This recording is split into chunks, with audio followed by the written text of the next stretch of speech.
Okay. Well, welcome everybody. Sorry we're a few minutes late again this time around, but that's okay. It's still these growing pains. This kind of a steep learning curve for me anyway with Google Hangouts. So welcome anyway, everybody, tonight for MyMoon and the CosmoQuestX Google Hangout. MyMoon has been teaming with CosmoQuest past couple of months, maybe two, to do these webcasts live, bringing people in to talk about the moon and things related to the moon, science and exploration.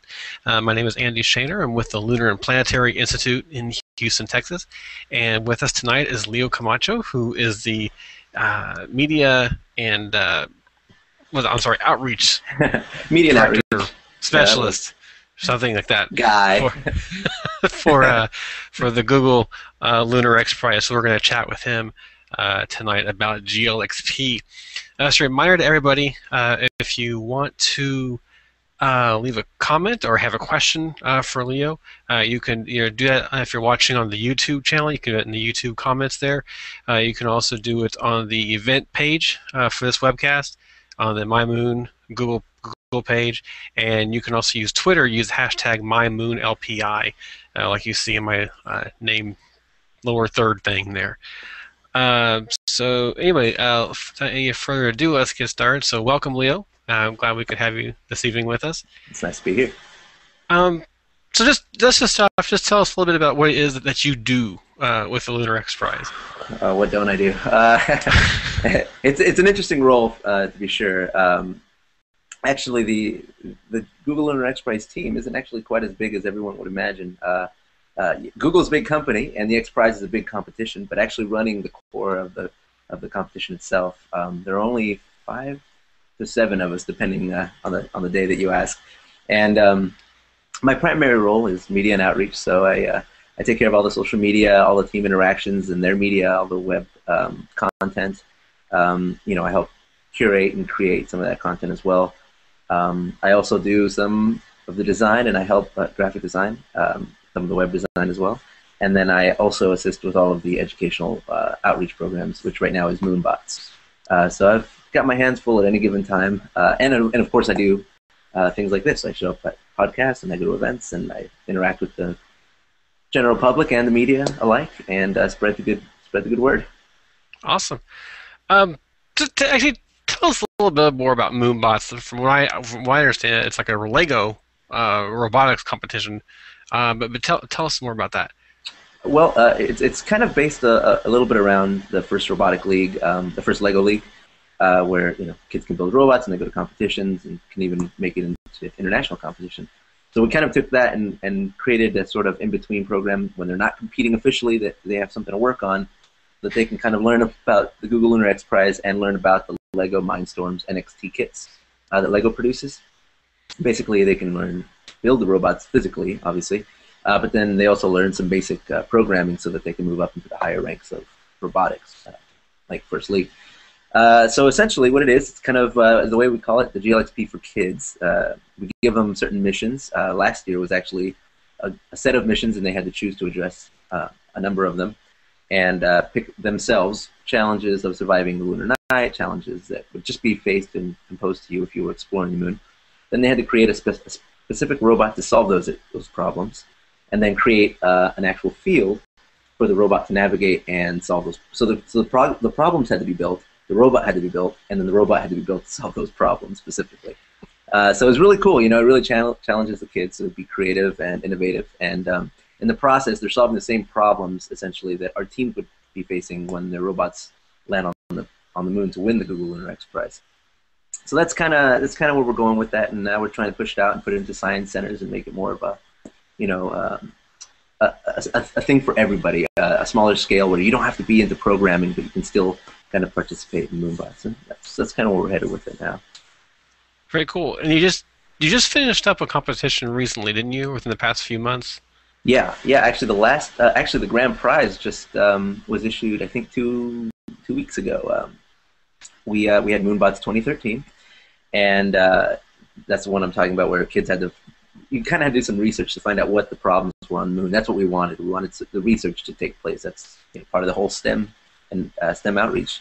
But essentially, Team won, and they won the the grand prize was a trip to Hawaii to the Pisces Lunar Testing Facility in Hawaii to actually test the rover on the volcanic soil that scientists use to kind of mimic the lunar regolith. So it was pretty cool. It just finished up, I think. The competition was over a couple months ago, but the grand prize just was issued 2 weeks ago. So there should be some news on that on the Moonbox website. Very cool. So we've actually had I think three speakers from three different Lunar X Prize teams come on and talk in one of these hangouts. But why don't you go ahead and tell us again, maybe for those of us that are new to our hangouts, what the Lunar X Prize is all about. Okay, so the short answer is the Google Lunar X Prize is an incentivized competition where teams from around the world are competing to land the first commercial robot on the moon for $30 million, up to $30 million in prizes. That's the the cut answer, but in reality, it's kind of an attempt to generate and create this sort of lunar economy and accelerate the advancement of the space industry as a whole, commercial space industry. If this happens, yes, we will make history. We'll be the first commercial craft to land on the moon. But that's kind of that's not the prime objective yet. That is an amazing accomplishment, sure. But already we're seeing kind of the terrain kind of change a little bit with teams starting to merge and basically an economy taking place. Not all teams are in it to win first place. Some of them can't afford to make a lander, and so they're selling. So they're buying space on another team's lander that has developed it already. So we just want to create something where money is shifting around, companies are being built, and kind of pushing this idea of space exploration is available to everybody. So when you say other teams are buying space, are they like for an instrument? So essentially, there's different aspects to winning this competition. There's, of course, you have to build a robot that can go on the moon, but you also have to launch somehow, and you have to land on the moon. The landing bit is the trickiest part of the whole thing. We tend to focus a lot on the robots, on the rovers, and the hoppers, of course. But that's actually secondary to all the work that goes into landing. Now, it takes a lot of work to build a sophisticated robot that can win the prize because there are certain specifications they have to meet, like roving 500 meters, and they have to send back high resolution imagery. So creating a craft that can do that is difficult in and of itself. And then to have the funds, the resources, and the time to create a lander as well that can, be ejected from a rocket, so to speak, not crash into the moon, but softly land, because that's the point. There hasn't been a soft landing on the moon in over 40 years. So it has to soft land on the moon, and then the robot has to come out in one piece. So some teams don't have the time to create that landing vehicle, which is probably the most difficult part. But other teams, possibly have a background in that, or have somehow created that, or spent the majority of their time doing that. And so, in creating this craft, they have extra space that other teams can now purchase as a payload space, send their robot up there, and effectively win second place. And recently, we had a team announce that they can take up to 2 additional rovers. So now we have real competition happening. What if one team launches 3 rovers? Who goes out first? Who comes out second? Who wins what money? So it's become really interesting, and that's something we didn't quite foresee at the beginning, but we expected for this range of surprises to occur. Well, that's great. That's great. No, it's really cool. We actually have a real space race again. It's awesome. Well, actually, interesting to use that phrase, because so you're talking about the prize money. A total of $30 million that actually can get split up various ways, right. And the top team would get $20 million, if I remember correctly. But if they didn't land, $20 million if they land before a government sponsored mission successfully lands, and I believe at least the plan. I'm not sure where this. I think is India is slated to land a rover. China. It's China. They're planning on landing one this year in 2014. I think it's going to be kind of like a kickoff to the International Space Conference that's being held in Beijing, I assume. But we have announced that we will not lower the prize purse. That was originally the case, but apparently landing on the moon is tough. It wasn't as easy as everybody thought. So we said, you know what, you guys are still going to do this. We don't want to discourage you from continuing to pursue that prize, so it'll still be $20 million. Okay, and no, I'm not trying to bash on the X price here. I'm just curious, why $20 million seems kind of low compared to the overall cost of launching something and Yeah. putting it on the moon. And it's a So great prize. Don't get me wrong. I could use it a spare 20 million. Yeah, in actuality, I think by the time this competition is won, a team can only win up to, I believe, 25 million total. You can't win full 30, which would fund about roughly 25% of the overall mission with the launch vehicle and production, everything combined, manufacturing. It probably will cost about 100 million to do this, and you're getting about a 25% return, which isn't much of an incentive, but the incentive doesn't lie purely in that. That's just kind of enough to motivate you to get started, but not enough to intrigue bigger companies like Boeing. To them, that's nothing.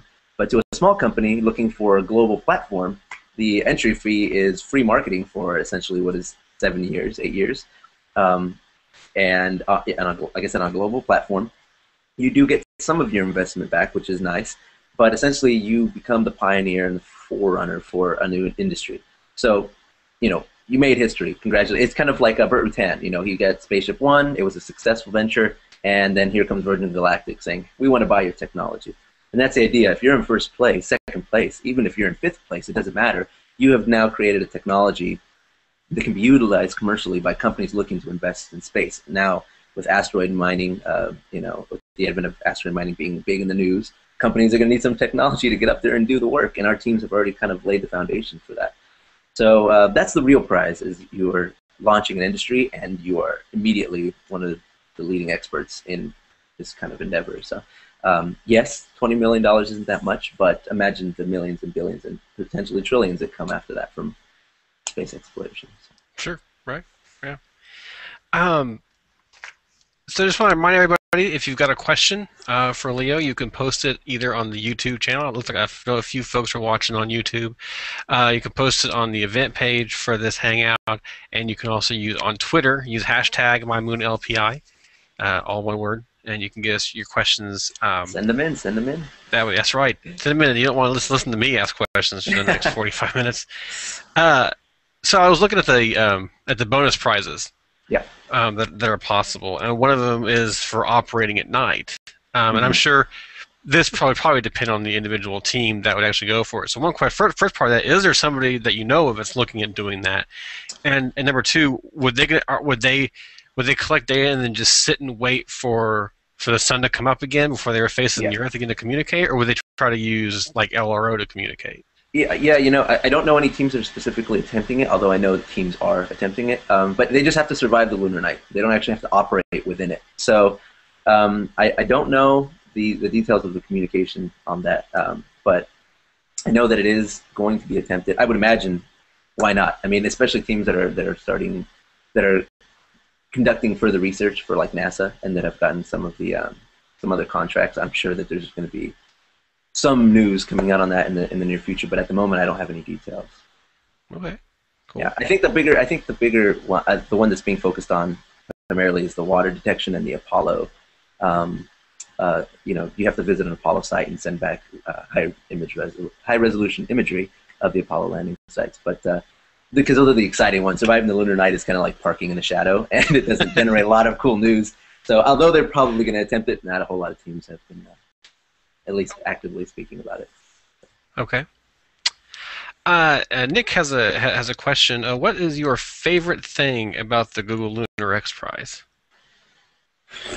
Wow, that's what's your favorite thing in the universe? No, so it's well, number one, it's cool to do this, right? You get to geek out about space and robots and talk about this cool technology that is really we're right on the precipice of, and people are generally unaware.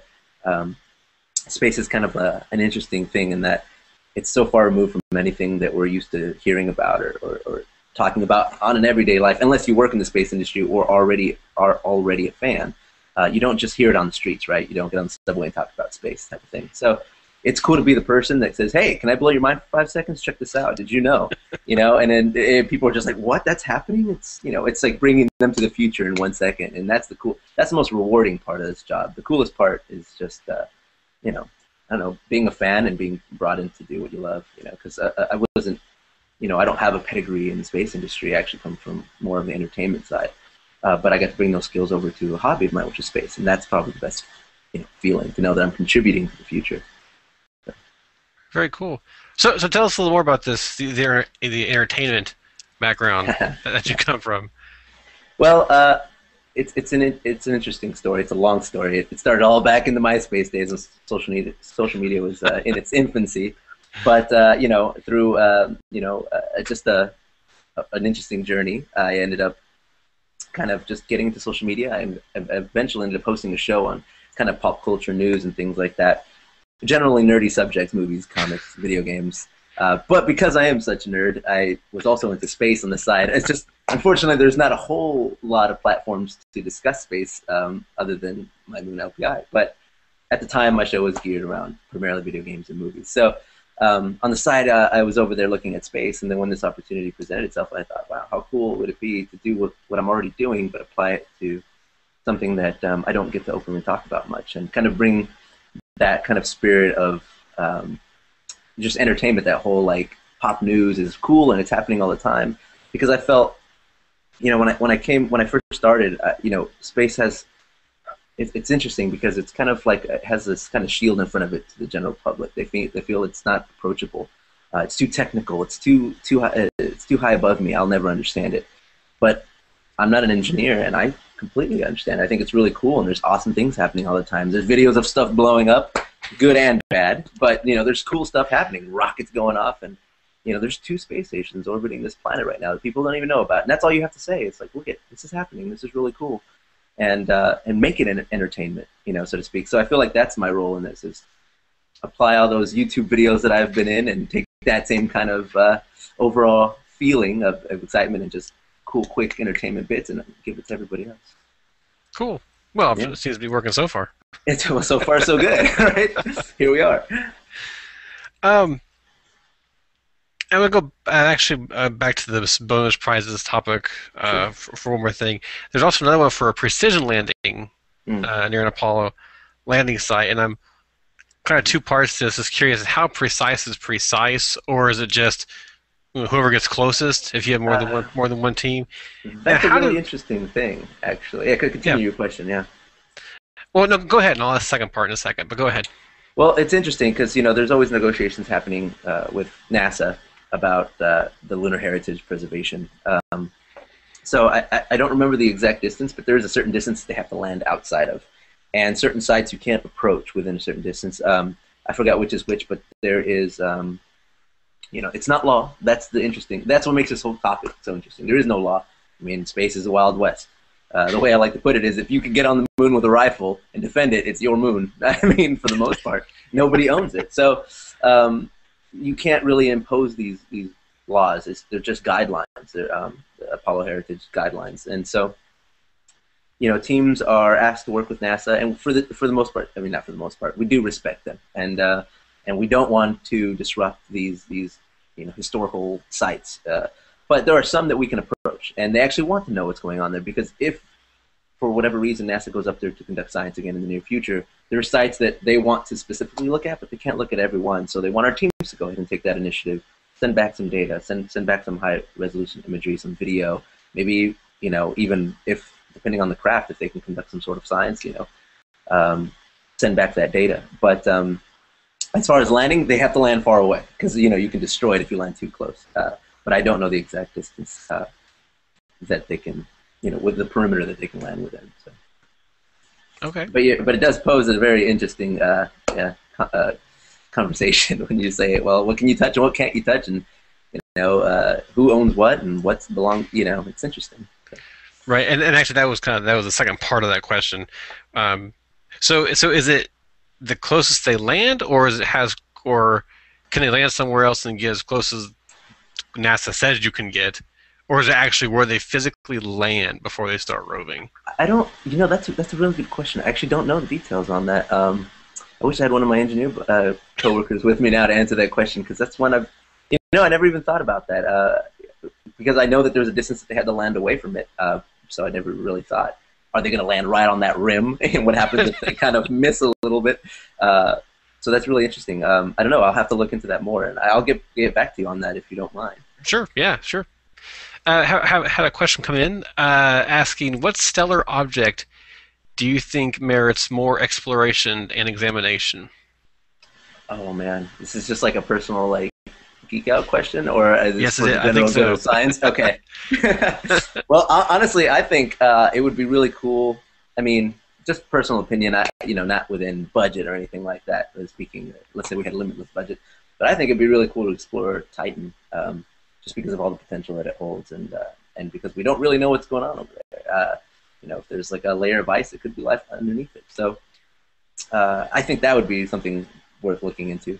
But as far as what's within our current reach, what's possible within the realm of applicable science, I think what they're doing on Mars is amazing. But I think it's tough, maybe not specifically, but just the whole idea that we're going to start mining asteroids and maybe finding one that's reachable just so we can start testing equipment and just getting out there and figuring out how we're going to start landing on these things. And I think that's really, really exciting because you can think about that happening within the next 10 years. Within our lifetime, we'll be mining, astronomical bodies that are just floating around. So I think from that side, I would say just like the closest, which I couldn't name a specific one, but if there's a big asteroid that's not hurtling towards us and is safe enough to approach, then I think that's where we should go.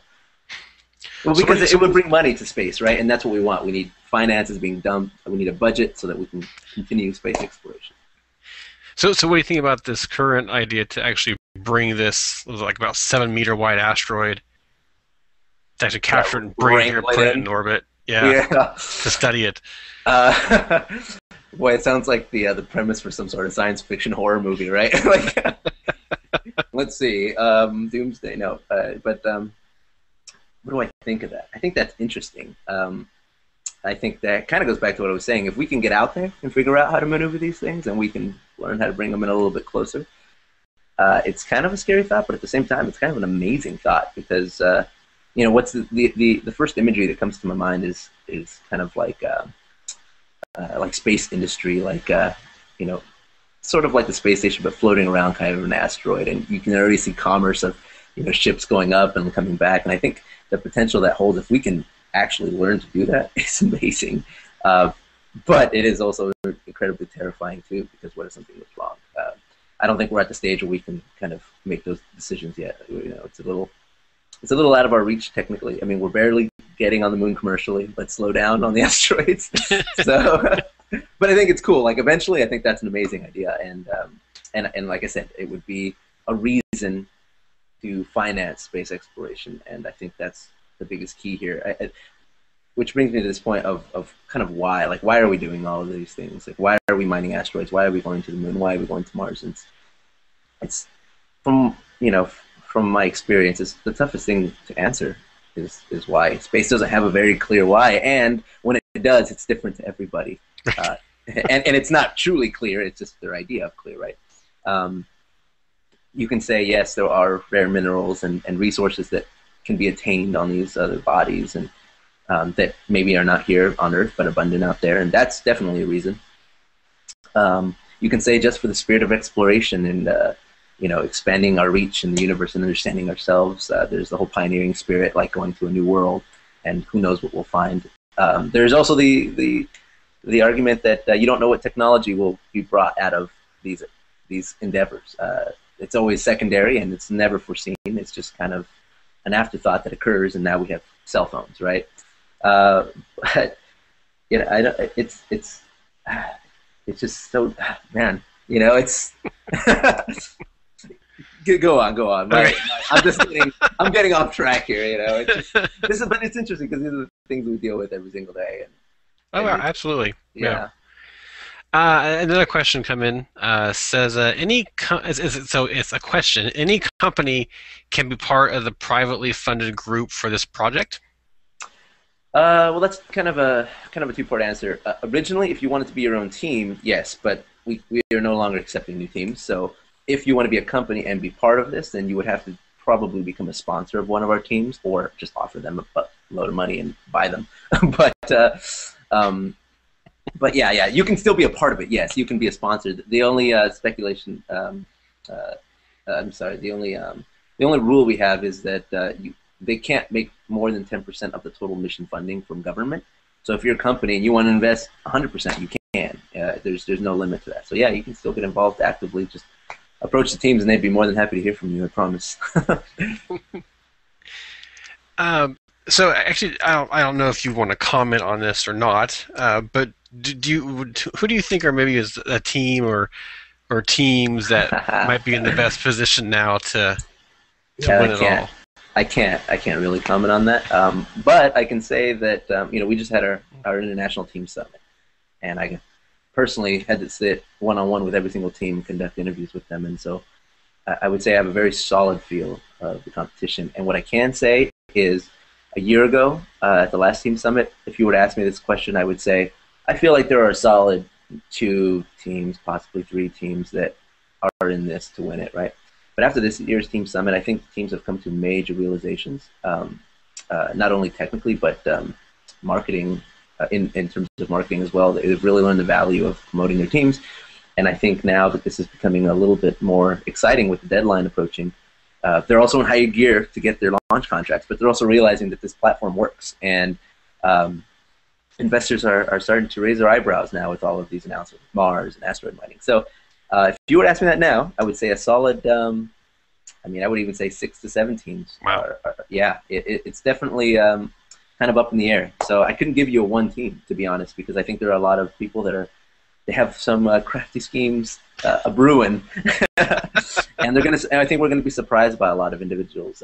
Teams that probably no one even considers are much higher than anybody suspects, and they're making amazing deals. And of course, there's always the point of view that not every team is in this to win the Google Lunar X Prize. I mean, some teams are just trying to raise awareness in their country and develop a space program within it. And I would say if that's your goal, some of these teams are succeeding amazingly. I think they're the best success stories, as a matter of fact. Some are just trying to raise general awareness in space, and so success comes from different. It's not really tangible in this competition. If you ask every single team I asked, said there is no losing. When I asked them what they would do if they lose the Google Lunar X Prize, and nobody said you can lose it. Everyone coming out of this, every single team is a winner in some regard, either by starting an industry or starting a company or meeting individuals that have advanced their careers. There's really kind of no losing. Yes, one team will land on the moon and win $20 million, but who that team is, I couldn't tell you. Even if even if I could share with you my personal opinions, it still may not be accurate. It doesn't truly reflect the competition, in my opinion. But we are, I think, going to have a system in place soon where you can start kind of having a better feel for where the teams are, and that should be coming in the next year to our website. So. Cool. We'll definitely have to watch for that. Um, Another question has come in here. Okay. Let's see. Here we go. Okay. Is there any possibility that the robots could be used in deep sea exploration as well? It's funny. These particular robots, no. I mean, they're built for lunar exploration. You have to kind of build them for what they're meant to do. But I always use that analogy that the closest thing you can relate space travel to is ocean exploration, and even that is so beyond anybody's reach because it doesn't come up in general conversation either. So these teams, yes, some of them are. I would say most of them are capable of creating these devices, but the actual rovers themselves, no. But interestingly enough, we at our summit this year, Shell is one of the sponsors of the X Prizes exploration group, and they're starting to use some robots to kind of work with the underwater oil rigs and things like that. And they came to our team to find out a little bit more about how it works. So I think that is another direction that the Google Lunar X Prize could end up heading in the future. I mean, of course, it's not something that we would make a prize for within the Google Lunar X Prize. There's not like a $5 million for the team that can explore underwater. But that technology is, yeah. But it's true that technology could spawn from this. Yeah, absolutely. Awesome. Very cool. Um, So just want to remind everybody, if you have a question for Leo, you can submit it either through Twitter using the hashtag MyMoonLPI. You can also use the YouTube channel if you're watching it on YouTube, and you can also use the comment boxes on the Google Plus page for MyMoon if you are watching it on the event page for tonight's Hangout. So, Leo, having come from a entertainment background, what would you say is maybe one of the more inspirational moon song or video or and I'll ask you personally for you, what do you think is one of the Sure. Well, it's it's kind of to ask me it's kind of silly because I mean I will always say Star Wars. Like okay. that was hey, you know what? It's true. That was my initial uh, so entry into space, I guess you could say. I didn't even know anything about it, right? Because I wasn't an orphan of Apollo. I didn't even know about any of that stuff when I was a kid. It was the pop culture thing that really drew me towards it. And of course, now I know that that's just fantasy. It's not anywhere near related to actual science fact. And even Star Trek has the right idea, but it's not an accurate portrayal, I would say. Maybe one day, but not now. But these are the kind of things that get your mind out there and start thinking. And to be honest, the single biggest motivator in my, I guess you could say, my crusade for space came from the website Reddit. I was an avid Redditor. I was already kind of curious about space, but one link leads to a YouTube page that leads to 20 YouTube videos and a Wikipedia page, and before you know it, now you're introduced to everybody from Bill Nye and Neil deGrasse Tyson and Michio Kaku, and now here I am, and it all spawns from just kind of a public board. So I think that interest exists because obviously it's a very hot topic on sites like Reddit and the like. So I would say that that's probably my single biggest influence in this whole shebang. But again, if you say one source of media, Star Wars, I guess, because I started that like in elementary school. So. Sure. Okay. Um, Anybody, or again, please encourage you to ask questions if you got one. Um, I was trying to go through my list here, and Yeah, I'm sorry, I'm kind of rambling. I tend to do that oh a little bit. So no, I no, hope it's you're all right. you're absolutely fine. You're fine. This is what it's all about. Just letting it all out there. Cool. Um, so I'll tell you what we'll go ahead and do. It looks like I maybe have kind of a quiet audience tonight, which is okay. That we Well, it space is a happens quiet sometimes. place. I'm sorry. Space is a quiet place. No Yeah, one can hear you scream. that's right. Uh, so, Leo, why don't you think for? I'm going to do a couple of things here, say a few things here, and just kind of think about how you want to close. What would be your closing statement you'd want to make Okay. for people? And let me just say again, if you have a question for Leo, again, before we end up here, please go ahead and submit that through Twitter at hashtag MyMoonLPI, or through the YouTube channel, or through the event page on the MyMoon Google Plus page. Um, just to let everybody know, our next MyMoon CosmoQuest Hangout will be on May 7th with Matt Sheehy or Sheehy. I'll have to learn how to say that before he comes on. He's the lead singer for a group called Lost Lander, who I believe is out of Oregon, and he's going to chat with us and talk about the group and kind of their inspiration and how the moon and space fits into their work. And that's May 7th at 7 p.m. Central. So just watch my Moon website, my Moon social media, Twitter, Facebook, Google Plus. Watch all that for updates on connecting to that webcast. And CosmoQuest has a learning space tomorrow. It's at 6 p.m. I believe that's Central. Talking about the National Science, or I believe talking with somebody from the National Science Teacher Association about the next generation science standards, which are a new national science standards that will be replacing, the standards we've had for like 15 or 16 years now, I think. Pretty exciting new thing. Involves a lot more of the process of science and engineering, mixing it all together, which is great. And then the CosmoQuest's weekly space hangout will be Friday. This Friday at 2 p.m. Central. So, Leo, why don't you bring us home tonight? Yeah, I guess that's the right phrase. And what would you want to leave people with?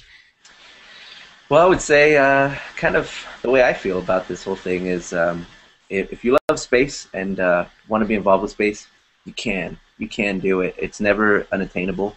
Like I said, I don't have any sort of academic pedigree when it comes to engineering. I have an art and design background with some journalistic background as well, and I brought that flavor over to space. And I think that there's a lot of gaps in the space industry that need to be filled that are crucial. Engineers need support too, and in other realms. they're busy doing science. Somebody's got to talk about it, you know. So, you know, it doesn't matter what you do. You can bring your specific skill set over to the space industry and be involved and be active, even part time.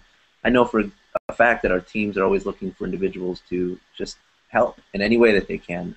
You don't have to know how to write a complicated algorithm. You can just help do data entry if you want to, or you can be a janitor if that's what you want to do. You know, any skill that you possess is applicable in some way to the space industry, and it's never unattainable. It's never above your head. As a matter of fact, I feel like when you approach a rocket scientist, so to speak, they're always happy to hear another perspective. I feel like you get kind of closed in by people that are like-minded, and I mean, yes, it gets things done, but it doesn't offer any sort of creativity or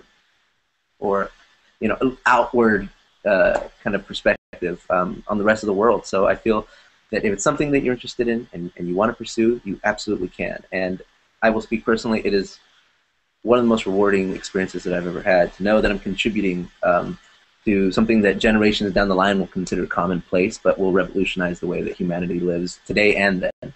So yeah, I would encourage everyone to just pursue what you love, and if space is what you love, talk to me. Follow us online, do everything. You got Twitter, and I'm personally the one who responds to the tweets, and so if you have questions or you want to be directed to a team that you are personally interested in or don't know if there's one in your area, I'll supply you with that information, and I'd be more than happy to communicate with everyone out there. So follow us online, @GLXP is our Twitter. GoogleLunarXprize.org is our website, and if you want to speak to me personally, I'm @LeoZombie. Like I said, I'm kind of a nerd. But I'm open. Let's talk. Let's talk space. I love this stuff. All right. Well, actually, there's two more things I'll go ahead and ask them right now. They've come up. Sure. Nick asked, if you could go anywhere on the moon, where would you go? If I would go anywhere, well, it's interesting because I don't know if I could go any. I just want to go somewhere in the Sea of Tranquility because everybody knows that. Everybody knows that phrase. And if I could just say, like, I was in the Sea of Tranquility, people would be like, what would it, But if I had to visit a specific site, honestly, I would actually like to visit the very first flag planted. First of all, to know if it's still standing, and second of all, to know what it looks like. Because that's kind of like one of our hot questions, and my personal favorite question is, what does the flag look like now? People have their theories, but nobody knows for sure. So that's where I would go, to see the first flag planted and see what's going on with it. Very cool. Very cool. I like that. And then finally, will Leo comment on the unexpected outcomes of the competition to date? Have there been any? Oh, yeah. Oh, man. You're opening up a whole new world now. So something really cool. Actually, I'll share this with you because this is probably one of the most exciting things that I have seen come out of this competition. And it's actually from a member that's not even part of the competition anymore. But someone had dropped out and started their own company doing 3D printing. But they started as Google Lunar X Prize team. And I think they're making it more commercially available. Now, you take that kind of technology, and now there's a new with the advent of being able to use lunar regolith as 3D printing material, you could, in theory, and this is not out of our reach whatsoever, this can be done, you could put a 3D printer on the moon, use the regolith to print parts, have rovers roam around the moon, take these parts and essentially start building other machines, maybe a lunar base. This isn't within the next 5 years. 5 years ago it was impossible. Now we can actually say that it's probable within the next 10 to 20 years. But we can actually start manufacturing on the moon and using technology that currently exists. I mean, data doesn't cost anything. You can just keep beaming data, tell robots to grab that part, put it over there, and eventually someone, as I put it, can just fly up there and feel the cracks, and and there you go. The beginning of lunar commerce. So that's kind of unexpected. I don't think anybody foresaw that happening so quickly and being such a possibility within this competition. So that's exciting. Okay, it is. It's a really cool thing. Yeah. Okay, well, thank you, everybody. Thank you very much for your questions tonight, and thank you, Leo, for taking time out this evening to chat with us. So just for everybody, this is being recorded, so we'll have it up on the MyMoon YouTube channel as soon as I get to that. Again, thank you for your questions. Our next MyMoon webcast is on May 7th. And the next CosmoQuest Learning Space is just tomorrow at 6, and then they have their Hangout on Friday at 2 p.m. So good night, everybody, and thanks again for coming. Thanks.